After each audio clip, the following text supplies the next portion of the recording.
Good morning. Welcome to the Wednesday, October 4th meeting of the Board of Franklin County Commissioners.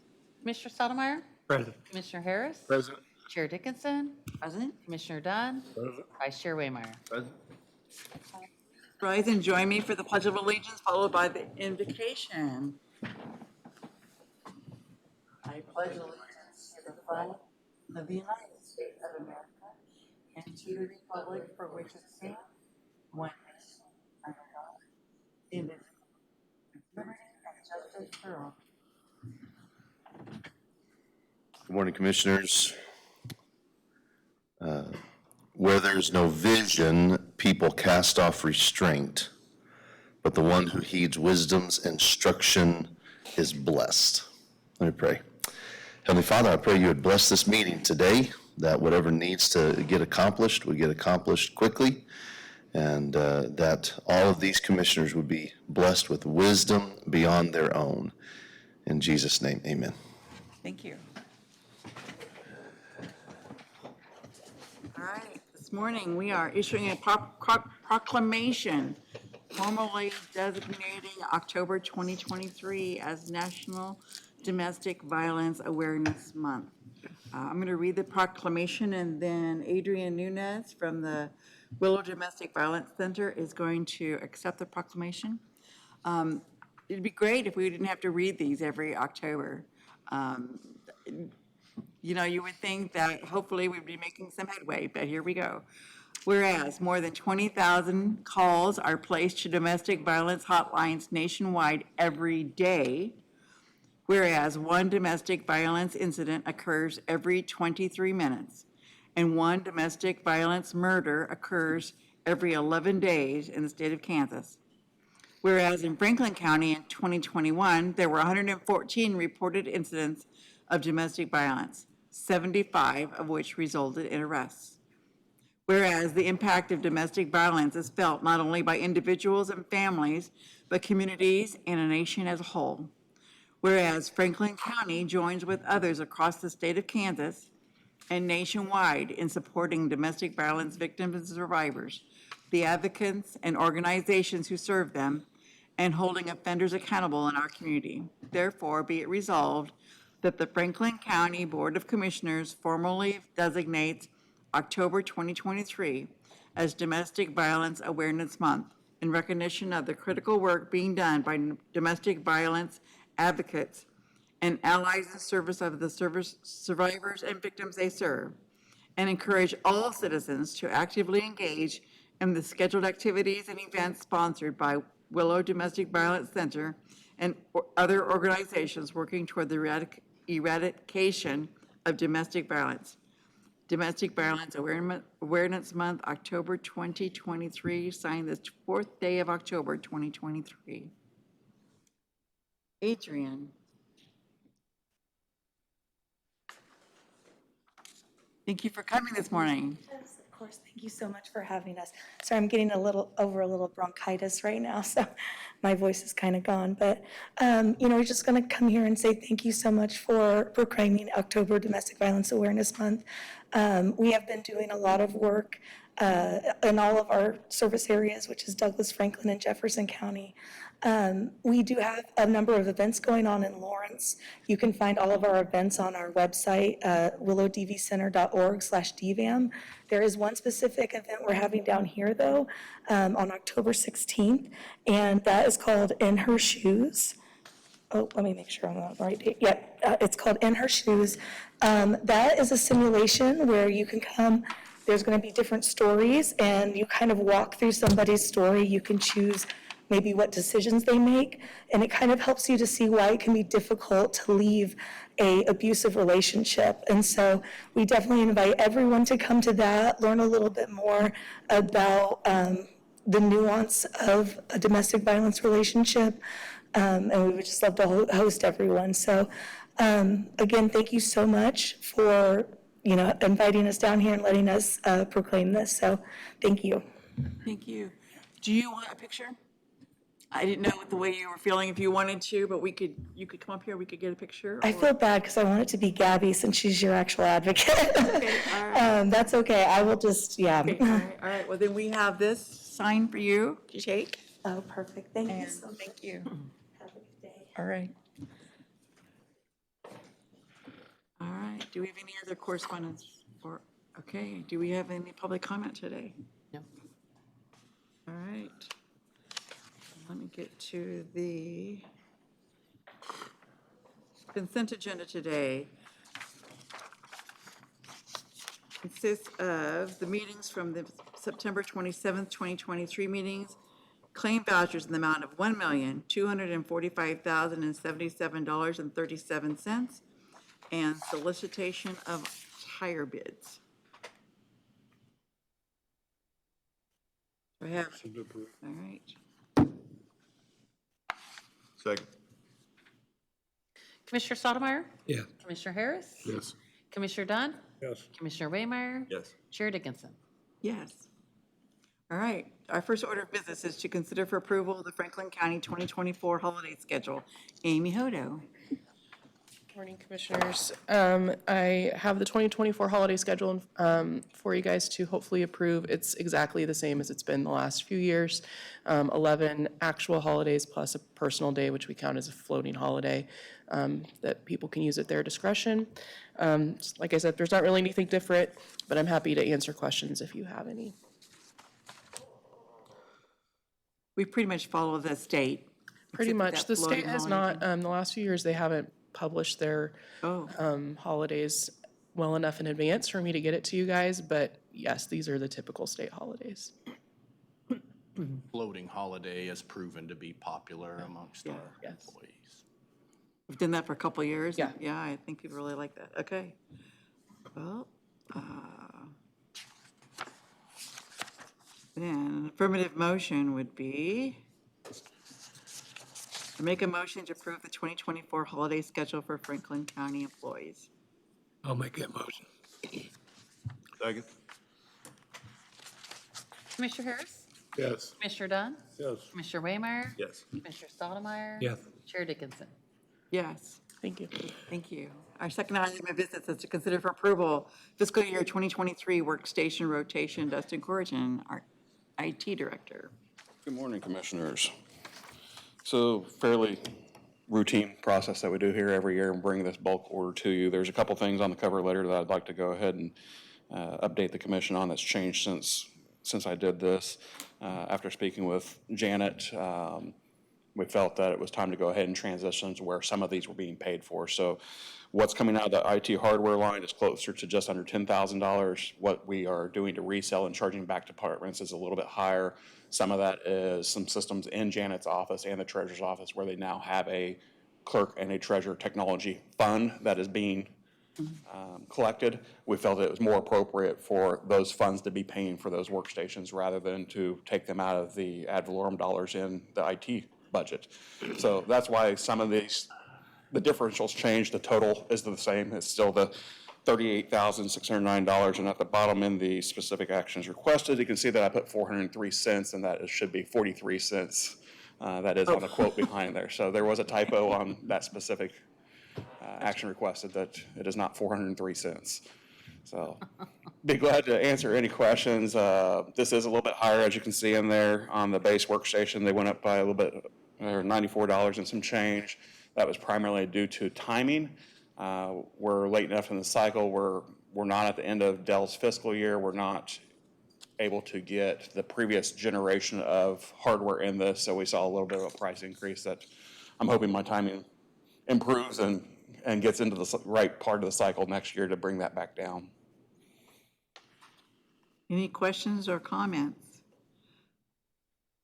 Otherwise, an affirmative motion in support would be I make a motion to approve the purchase of equipment from Dell Incorporated for the fiscal year 2023 workstation rotation in the amount of $38,609.43. So moved. Commissioner Dunn? Yes. Commissioner Waymire? Yes. Commissioner Stottlemyre? Yes. Commissioner Harris? Yes. Chair Dickinson? Yes. Thank you, Commissioners. And our third item, consider approving an agreement between the Kansas Department of Transportation and Franklin County to construct the first phase of the Old 50 Highway widening project. Derek is going to give this one. Yeah, David put together a pretty comprehensive cover sheet here that speaks for itself. This is an agreement we need to enter into with KDOT. It's very standard. We've done it several times. This will allow us to partner on the cost share program with them. We are awarded up to 1.5 million, and I would anticipate us getting that full 1.5, because I think the project will be up around 3. It's really all I have. Happy to answer any questions if you have them, but pretty procedural agreement here. This, last step before we start moving dirt? Yeah, I believe it is. I was surprised in talking with David, and he says that here, but they're looking at potentially October, starting to, or this month here in a couple weeks, potentially starting to move dirt, so Have they already bid it out? I don't know that. Okay, I didn't know if they bid, I didn't realize they bid it out I already. don't know if they've awarded it, they've let bids, yeah. And just as a note, this is only a first phase, and I know David is very actively trying to find funds so that this is not the only phase that gets done. But I think we're all excited that it actually is starting, so. All right, if there's no more discussion, affirmative motion would be, I make a motion to accept the agreement between the Kansas Department of Transportation and Franklin County to construct the first phase of the Old 50 Highway Widening Project. So move. Second. Commissioner Waymire? Yes. Commissioner Stottlemyre? Yes. Commissioner Harris? Yes. Commissioner Dunn? Yes. Chair Dickinson? Yes. And that concludes our business, so we're going to move on to staff reports. What you got for us, Derek? I don't have too much today. I've got a couple things in the hopper that hopefully we can discuss in the next couple weeks. Would just point out, I thought Janet threw a nice reception for Debbie Honor, who gave a lot of years to Franklin County. I hope Janet will say something. She was an integral part of the clerk's office, and I know at least you were there, maybe others as well, but that was a nice reception, nice gesture. So that's really all I have. All right. You have anything for us? Pauline, FCDC. Morning, Commissioners. First thing, I want to invite all of you, a week from Friday, so October 13th, we'll have our industry luncheon out at the Wellsville High School, so folks can come out and see the improvements made to that school and learn a little bit from the superintendent about what's happening in that district. So it would encourage you to, if you can, to come, and please let me know. I'm working on the head count so I get the right amount of food, because we'll provide lunch. So that's a week from Friday up in Wellsville High School, 11:30. And anybody in the community who'd like to come just needs to let me know, and so I get enough food there for everybody. I have been in this has been conference month. I've been at different conferences each of the last 3 weeks. A couple of weeks ago, I was at a registered apprenticeship conference to see if there's an opportunity. Really went there to see if I could maybe be the conduit to all the businesses for the registered apprenticeship program. Quickly learned one-man shop couldn't handle that, but there was an individual there that represented a company that does all that, and it doesn't cost us anything. They basically live off the grant income that comes alongside. And so we're going to have a Zoom meeting where I'm going to push this out here in the next day or two, where any business that's interested in just learning about registered apprenticeships, there'll be an informational session later in the month. And then if there's some interest in particular business or industry, then we'll move forward with them on an individual basis. But the registered apprenticeship, there's actually a department now in the state of Kansas. It's a pretty formal program. It's a way for people to basically any profession. They're even testing out registered apprenticeships for teachers. They're building a program for nursing. And so it's a way to get people into the workforce that maybe they don't necessarily have to go to college first. They can start the registered apprenticeship. They're a paid employee, get full benefits. And it's a combination of hours learning on the job from a mentor, and then some classroom work, which can also be done online. And depending on the job, it could be a year, could be 4 years. It just depends on how intensive and how deep it has to go to get to the registered. But once they complete that, and as they go through it, the wages increase as their skill sets increase. That's part of the agreement. Once they complete that, they get a certification from the state of Kansas, which is signed by the governor and lieutenant governor and the head of the registered apprenticeship program. So they can take that anywhere, but of course, we want them to stay local or at least in the state of Kansas. But it's another way to get people into the workforce. There's a youth program, so 16 and 17-year-olds can go work on a factory floor, and if they're in the registered apprenticeship program, that releases the industry from the liability. So it's a great way to get our youth into the pipeline that are interested in that. So I encourage people to reach out to me if they're interested in learning more, and I'll get them included on that Zoom meeting later in the month. Last week, I was at the Kansas Economic Development Alliance annual conference. If you recall, I'm a board member there, and I'm on the legislative committee. Be interesting to see what the legislature does this year. Didn't do much in the way of economic development last year because they did a ton the year before. So we're going to revisit and see where they go with economic development this year. But it's election year. They've got a pretty big war chest and a lot of discussions about funding different programs, and not a flat tax, but a single tax. So it'll be interesting to see what the legislature comes up with in that, but keeping an eye on that from an economic development standpoint. Then the last 2 days, I was in Manhattan I'm on the Heartland board, which is workforce, and this was basically a workforce conference, and trying to discuss ways that we can better connect and plug in the Heartland group with local industry, and so that'll be an emphasis of mine moving forward. But workforce is every conference was about workforce, and we just don't have enough people. And so from my perspective, if we go out and recruit workforce, we're just moving one person from one business to another. So we got to build our pipelines through our schools, our adult education and our high schools, I think, is our key. The state is going to have a program that they're pushing out the next, I think, 3 years, where they're targeting people that have moved away, maybe in their 20s or early 30s. And it'll be a marketing boomerang campaign to bring those folks back to the state of Kansas. So a lot of different ways that across the state and locally and state level that we're going to work on workforce, but that's obviously a key issue, and we still haven't got any resolution or solutions that I've seen as far as our child care issues, so we got to continue to work on that. But that's all I've got for you today, but I hope you'll come next Friday. What, did you say lunch or okay? Yeah, it's lunch, 11:30. You want to talk, Thank you. do you want to talk about our meeting with Sure. O'Brien? I mentioned before, I think, there's what's called BILL. That's a bipartisan infrastructure law that Congress passed. Gobs and gobs and gobs of money going through the federal government. First year was basically, here's the money, work on the plans of how you can utilize that at the state level.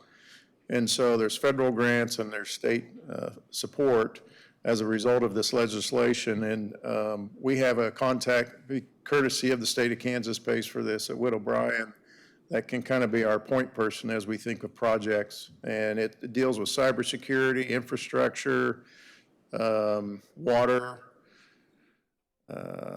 something else, I'm sorry, I'm drawing a blank, but a wide range of things. And really they encourage us. She did a great job of thinking outside the box. So Derek and I met with her via Zoom and just to kind of get some ideas and start to plant some seeds as far as what the county might want to consider looking at. This is a 5-year window, and they're putting out stuff every day at this point now. The state provides what's called the Hub, and that's an online place where you can go, and the state of Kansas has a list there that I can see what grants have come out, what's popped up. Some of this would be relative to the expansion and completion of the highway project that you were just talking about, potentially. I'm trying to find through this program the funding for Princeton, and that's not as easy as I thought it'd be, but we're still working on it. But the nice thing is, what the state of Kansas is doing is realizing, okay, if we help communities get this money, then it's going to come into the state and we'll get a good return on it. So a lot of these federal grants require a match. So maybe it's 80% grant, 20% match. In most cases, then, say if the county applied, the county would have to have 20% of whatever that project costs. Well, the state of Kansas is going to fill that gap. So if we find a project that we want to pursue at the federal level, the first thing we do is we can fill out an application with the state and say, we're going to go after this federal grant. We would like for you to provide the match. They'll review that, and within about a week, the state of Kansas will send you a note saying yes or no, subject to you getting the federal grant. So then you have that in your back pocket when you go to the federal grant. So it's a great way that state of Kansas is taking some of this bill money and turning it around to support the local community. So it reduces that strain on the local resources, and the state, in their wisdom, I think, is doing everything they can to get as many of those federal dollars into the state. So it's a great program, a lot of opportunity.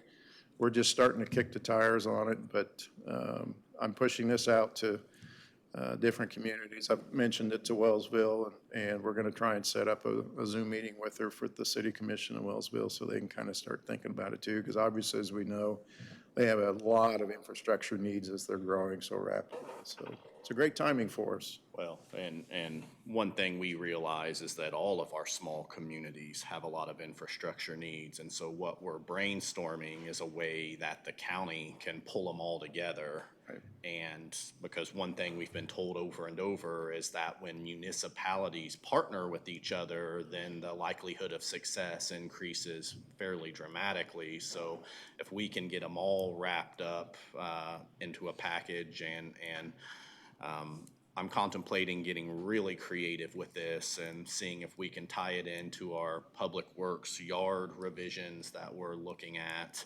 Old 50s, an obvious one. There's some ways that we can get creative and hopefully be innovative enough that we stand out and potentially get a nice chunk of funding. But I would anticipate a lot of time being spent on that over the next couple of years, really. And that's just the infrastructure part. I haven't even talked with Dustin about, I know he's got us in a great spot with cybersecurity, but as quickly as that evolves, I've got to imagine over the next few years, there's gonna be a way we can put some of these funds to use. So, but it's super exciting. And what I always say to people is, that money's gonna be spent somewhere.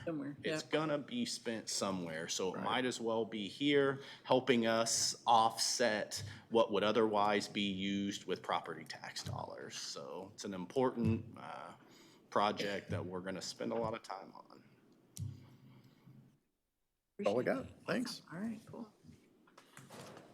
Amy, do you have anything else this morning? Dustin, anything else for you? Sheriff, what about you? Big weekend this weekend. Yeah, well, good morning. Before I get into this weekend, I wanted to let you guys know some of the departments that you have working for you, just the quality of that. We had some connectivity issues, some communication type issues in our office that had come to light. I worked with Dustin and Tom Winter to get some solutions, and they've gone out of their way. I know Dustin's got a lot on his plate right now with this migration stuff with the software, but he was still able to help us out with some things. And we got a couple employees going through some serious things. And I've talked about Amy before, but she's not going to let you know how much she will go out of her way to help people and to serve our employees, because she actually went out, visited with an employee at their home, which is definitely going above and beyond what would be required of someone, and it's very much appreciated. But I think it is just indicative of the culture that we have within our organization, and those things don't happen just by mistake. It's a intentional act, getting the right people in the right spots and setting the tone. And so I'm honored to be a part of such an organization. I just wanted you to know we have some great people that go out of their way to really to make our organization shine, and I appreciate the work that is done. But this weekend, this is National Faith and Blue Weekend. So this is in Franklin County. We've named our event Franklin County Heroes event. Ours does not end just nationwide. This is a partnership between faith organizations and law enforcement. It's a national thing. This is be the 4th year for it. In Franklin County, we partner up again with not just law enforcement, but with fire and EMS as well. So it's all first responders that are part of it. This year's a big public event will happen Sunday evening, beginning at 5 p.m. And that will be at a Community Revival Center Church, 23rd in Montana, basically I-35 in Montana Road. We'll be there with free food and all kinds of games and stuff, and then there'll be some interaction and question and answer period with law enforcement and the public. So it's a great time for us to interact with the public, hear from them, and they can hear from us. And I think it will be a good event moving to do. So we've had good turnout every year we've done it, and we don't expect this year to be any different than that. We just keep building on it. So it's a fun event, and invite each of you to come out and partake in that. So that's all I have, unless you guys have questions for me. All right, thank you. Thanks. All right, Janet, anything? As Derek mentioned, several of you guys were at Debbie's retirement party on Friday. A really nice send-off for her, so we're definitely going to miss her. But quietly on Monday, Betsy slipped into the deputy role. So Betsy has taken the position as deputy county clerk. So she's filling that position now. So any questions, she's going to has been able to help and can continue to help. And she's trying really hard to fill everything that Debbie was doing for us. So, which she did while Debbie was off on a leave of absence, but now she's doing that full time. So happy to have Betsy in that position. All right, cool. And Janet, just because it was reaching my desk a lot for a while, it hasn't for a couple months. The ballot question about food sales, is that on track to go on The ballots are already set. I just placed the order for them on Monday, so we should be seeing them in my office soon. I'm going to be working to get those ballots put up on the web, so anybody who goes out to the voting website from the state of Kansas, which is linked through our website on the county clerk's page, and also to the Secretary of State's office, they'll be able to see their ballot. That question that Derek is referring to will be on every ballot countywide, and that's pertaining to eliminating the 30% food sales on alcohol in our community. So that question will be on every ballot. And it's not ambiguous, like some of them are, where if you answer yes, you're really answering no, and if you're answering no, you're Right. yes. And a lot of people ask me about putting out information about it. Well, I can put out that the ballots are available for everyone to look at. I will not advocate for a ballot question, either for it or against it. And by me putting that question out there, a lot of people perceive that to be my endorsement of it or my lack of endorsement for it. So I do not put my feet in those waters. So anyone who wants a copy of the question to get information out to voters one way or another, they're welcome to come to my office and I can get them a copy of the question. I think anybody, I think, once we get it on there, which is all our job was, then it's up to you, whether you're for or against it, to get out there and try to advocate for whichever position This you is want. much like a candidate. I'm happy to help anyone who's willing to push this one way or another. I'm happy to get them the information, happy to get them lists of voters if they're wanting to campaign for this one way or another. I would do anything that I would do for a normal candidate. So happy to help anyone in any way possible. When's that vote? November 7th. First Tuesday in November. Kind of late this year, as late as it can be. All right. Commissioners, Don, you anything? Could you bring us a copy of that in? I had that question, funny you'd ask that, that's one of the questions asked me at Wellsville meeting the other day. I kind of backed up a little bit because I was pretty sure that it was going through, but wasn't real sure. So I'd like to have a copy of it again. Main topic up there, I'll let Paul speak on this, he knows more about the extra sales tax for the truck stop area. Do you mind giving, you know a little more on that, I know you was gonna follow up on it. What they're approving up in Wellsville is special tax for the development, further development of the, where you see the travel center and the truck stop. There's more development that's going to take place there. So this is a tax specific to the sales in that little operation.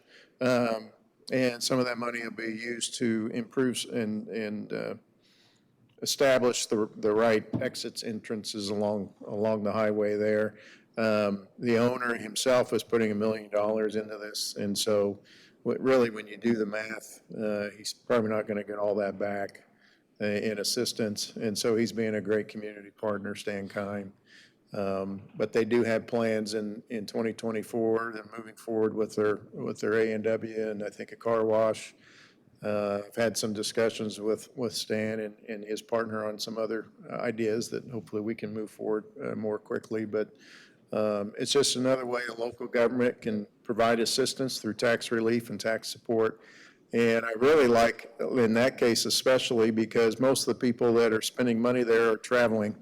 So it's not a tax as much on the local community as it's kind of a travel tax, I would say. And so as trucks come in and out of there and people travel, they're paying a little extra tax, which funds the improvements for that development, along with the major investment from Mr. Kime. So does that help, Don? Yeah, I thought he could explain it a lot better than I could. That's it, what he does, forte. And it sounded like they were the board up there was very favorable. I mean, especially with the consideration that it's a transient almost tax. Yeah, really. Big part of it. And they're very confident with that group up there that they're gonna make more improvement. It's going into more construction and more enterprise, not something that just pocket.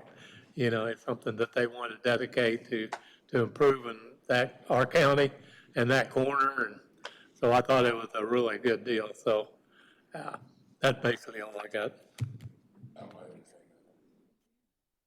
Well,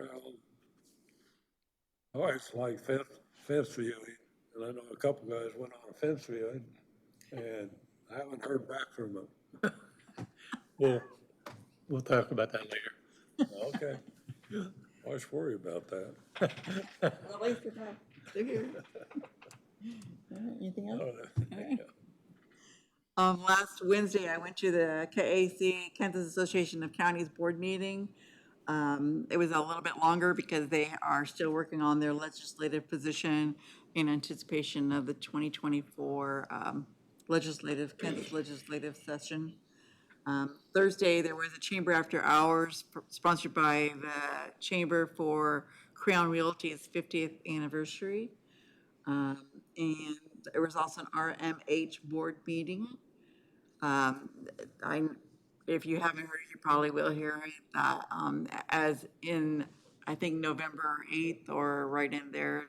At that point, RMH is no longer going to be able to, their obstetrics unit is going to be closed, hopefully temporarily. It has been historically staffed by local doctors, and the doctors are in town are having trouble recruiting people who are willing to do that. And I mean, and it is not an Advent Health Ottawa problem. It is a problem that is happening literally across the nation, where rural hospitals are no longer being able to deliver babies. So it is thankful for us that we have really good units within driving distance. But it's something that they are definitely still have a priority, but they just wanted people to know that at this point they have not been able to make it happen. So And then I did go to the retirement, and that's a good thing about finally getting out of COVID is for a couple of years there, we had really good people retire, and we didn't get a chance to honor them. So it is really nice to be able to, go and absolutely say thank you for your years of service. And Debbie has done a lot for the county for a long time. On Saturday, I got a chance to go to Hutchinson to a one-day conference, Kansas Women Elected to Lead. Met some, both representatives and senators from Topeka, and Franklin, and county commissioners and school board members, women who have stepped up and have said, yes, I will do it, and just trying to, that, like to see more women out there, doing that. Otherwise, don't forget to put your name in the hat if you want to go to the industry luncheon. And is there anything else? Yeah, just one thing. So Old 50, the bid opening is scheduled for October 17th. Okay. With construction to start roughly a month thereafter. So late November, whoever the winning contractor is hopefully going to be out there moving dirt. Awesome, thank you. Thank you for the update. Awesome, all right. All right, if there is nothing else to come before the commission, So move. Second.